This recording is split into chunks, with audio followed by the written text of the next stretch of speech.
Have you ever wondered about Spider-Gwen's first appearance? If so, stay tuned to find out more.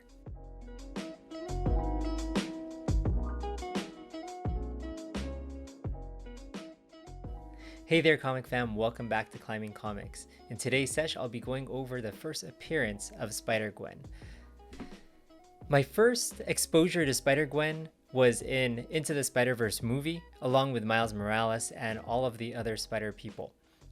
After this movie, I wanted to take a look at all of the different Spider characters, and during this time, I actually collected quite a bit of the Spider-Gwen books for my nieces, and I collected a lot of the Miles Morales books for myself, and they are two great storylines, so I definitely recommend to read those. It's funny, I read those series before I even read the origin story about each of these characters.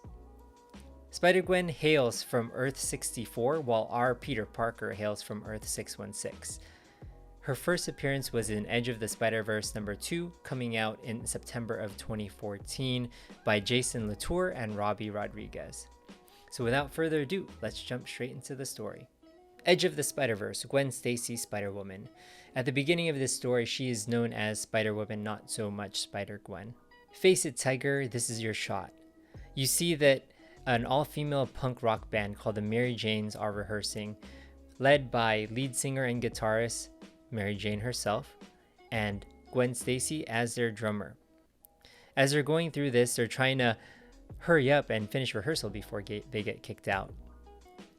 At the bottom, you see Gwen Stacy in deep thought. She's reminiscing about the time that she got bitten by a radioactive spider and became Spider-Woman.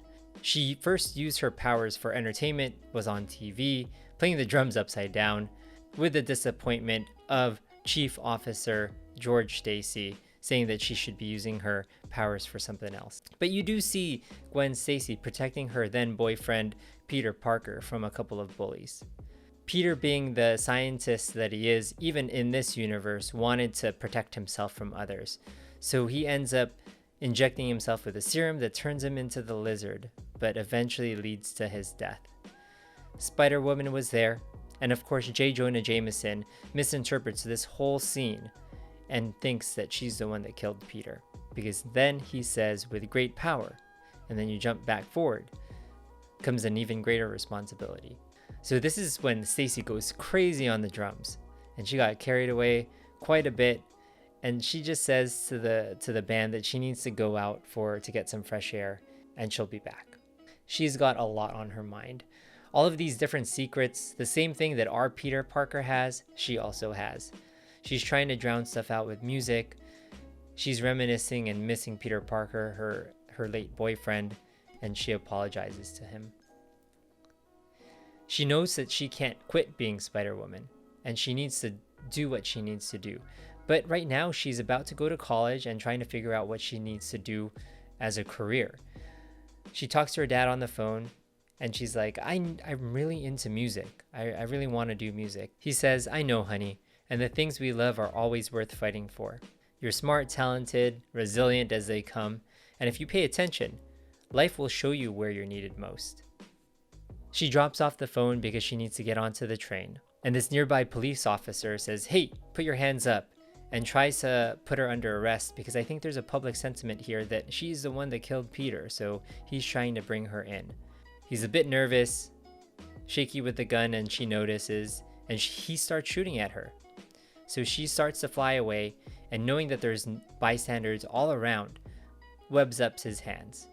Since she's a daughter of a chief detective, she calls the police and says, we've got a 10-10 shots fired at Queensboro Plaza platform, knowing that they'll come soon. She lectures this cop about shooting with lots of bystanders around, and as she does that, a lot of the other cops come by and she jumps away. You jump to another scene where Alexei Siskevich is met by Matt Murdock, in this universe, Kingpin's lawyer. So what he's trying to do is come up with a deal with Alexei to kill George Stacy. The reason being is that if he kills George Stacy, this kills two birds with one stone.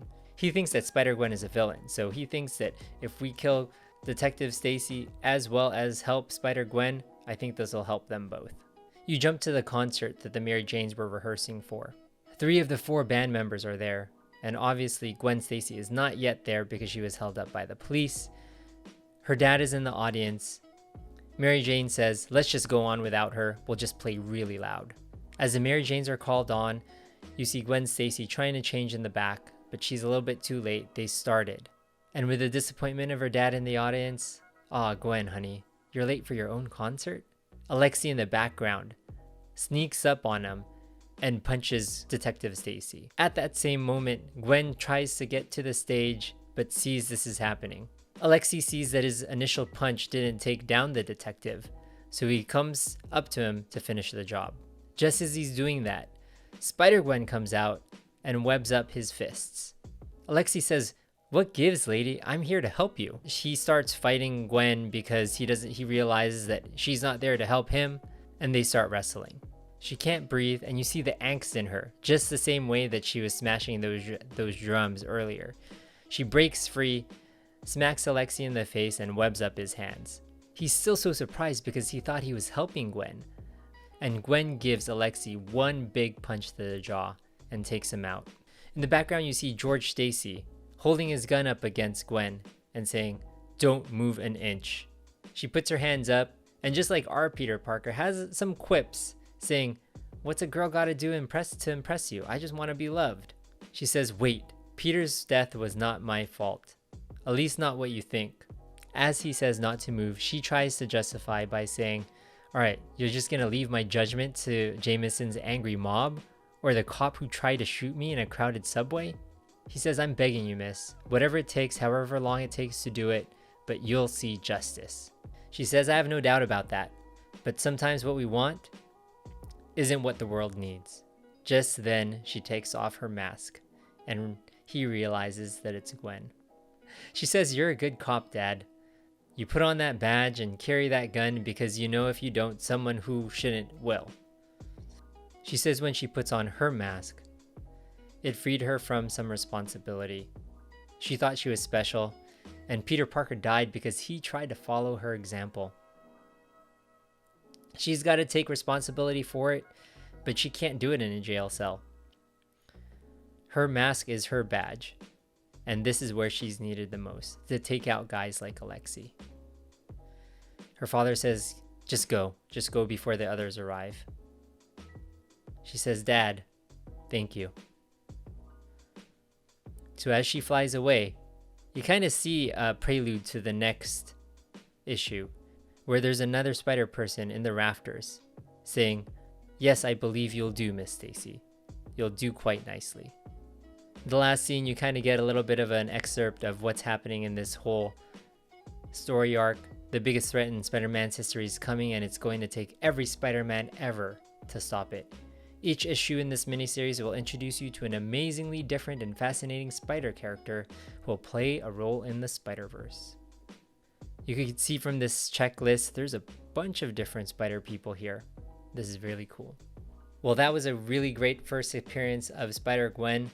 And the reason why I want to do this series is because I do collect quite a bit of first appearances in both modern and Silver Age, but I've come to realize I haven't read all of them. So I wanted to figure out if I wanted to collect these books based off of the stories after reading them.